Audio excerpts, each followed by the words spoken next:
走进徐明峰的工作室，目光先被画作吸引。老师的版画喜欢古拙的线条，所以都用这种刻板，对不对？刻完板之后呢，要层层透色，好好奇哦。接下来要怎么做？哦，安尼听安咯。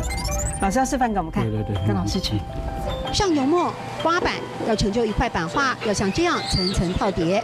满是作品风格独特，跳脱了民俗节庆，化具象为抽象。徐明峰重新出发。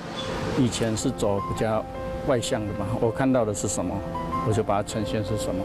现在会去追求那个内心的内涵的部分，就是说，看到的东西我把它消化，做一些我自己想要的，就是这样。跟他对话是一种感情的直接的发泄啊，跟人家讲话我要考虑很多。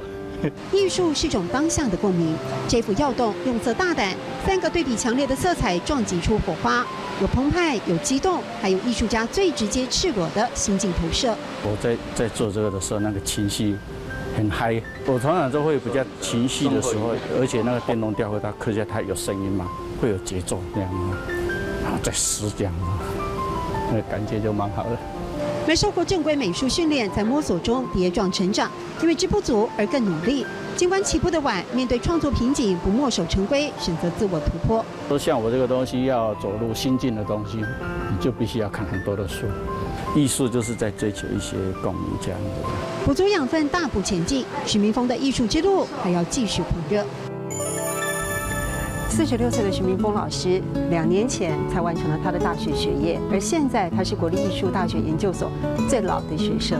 可是，诚如他说的，学然后知不足，或许这正是他可以不断突破的主要原因吧。